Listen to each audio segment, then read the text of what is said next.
everybody. Scott Golden here with the Golden Opportunities Coaching YouTube channel. Welcome to those of you who are new. Welcome back to those of you seasoned veterans of what we do around here. What we do around here is we try to be here daily to bring about conversations on social, emotional, and coaching-related topics. We try to do that in an audio format for everybody's benefit.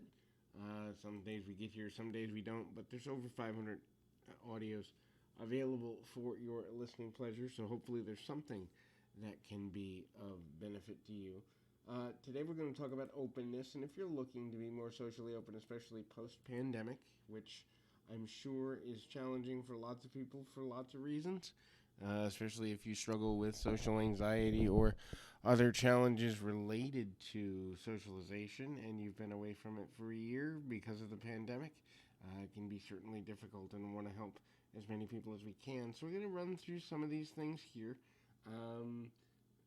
The most open people are understanding. So they don't necessarily take their viewpoint as the only viewpoint that can be useful or beneficial. These individuals are more likely to look at things in terms of being understanding and or kind of creating understanding and rapport between two people. And so it's really valuable when people are able to connect in that way and give themselves permissions to connect in that way. The next is they're creative minded. So problem solving with a friend or being there for a friend or being there in a professional situation becomes easier because they're looking not necessarily for one solution, they're looking for a solution that works. When the more narrow-minded a person is, the harder it is for them to find solutions to challenges. This is because narrow-mindedness directly relates to challenges for a number of reasons for any number of people. It doesn't necessarily mean that it's good or bad to be more narrow-minded or be more one-track minded. It's perfectly fine, but the challenge becomes when you only are looking for one solution. If that one solution doesn't work, if that one solution falls short of the expectations or needs portfolio, you will struggle, and that struggle directly relates to feeling out of sorts, to feeling off kilter, and to having difficulty trying to find or refine your balance. The next thing to consider is the reality that having extreme beliefs, whether they be extreme politically, extreme religiously, extreme socially, there's only one right way to do things. Again, extreme beliefs is not the most open-minded people. These are individuals who will struggle to connect socially, not necessarily because one person is good or bad, but because the more hard you hold to a belief system, the more hard you hold to a different way of being or a very strict way of being, the harder it is to connect with people who view things differently than you do, who look at the world from a different perspective, who might be more willing to help you if you were more flexible. Flexibility opens up your social circle, and that is super valuable, especially in times when we need, or many of us need, and maybe not everybody, but a lot of people need the benefit of a diverse social circle to get through life, to experience, maybe promotions at work or professional and social connections. The next is the most open people have larger social circles. This is because they understand the value of differing opinions.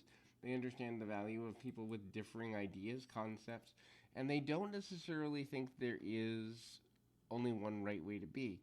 The more open you are to looking at people as individuals who can teach you something and that you might be able to help serve or teach yourself, the easier it becomes to reach a diverse, racial, emotional, mental, spiritual, financial, economic group of people. It's not necessarily that one group is better than another or ever was or ever will be.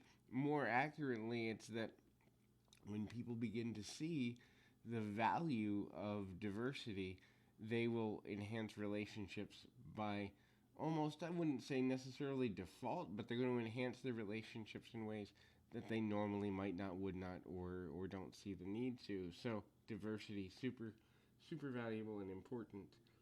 The next is they communicate well. So communicating well is saying what you meaning what you're saying, not expecting people to read between the lines.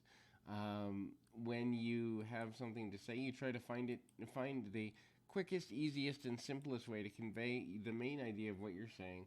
You're willing to give clarity. You're also an active listener, which means that you're not necessarily on your phone or doing other things, talking to other people, looking away from the conversation. You're valuing every moment of a conversation because you realize the sacrifice that the person is making in order to bring about that resolution in a way for you to be able to understand them, and therefore you want to give them the best value for their time, so to speak, metaphorically. The next in things is the ability to persuade others. Um, so persuasion is extremely valuable for open people because they understand that they can, in fact, influence others to help another person to see a different viewpoint, to complete a task they normally wouldn't, or any other number of things, simply through the act of being more open, being more, um, connected, committed, and open-minded. It doesn't necessarily mean that this is good or bad. Lots of people want to put it in that role, but the more we look at communication and the ability to be persuasive, the more we understand that persuasiveness, no matter where we are in life, no matter whether our goal is professional, personal, or other in other nature, it's definitely worth looking at persuasiveness. The last thing I want to touch on is they hate repetitive tasks. Now, this doesn't mean they can't do them. This means that a growth mindset is at the center of what motivates the person, and repetitive tasks very rarely have a growth mindset within them because ultimately there are challenges as it relates to that. So, hopefully, this has been helpful. I encourage you to keep your feet on the ground, your mind in the moment. Until next time, everybody.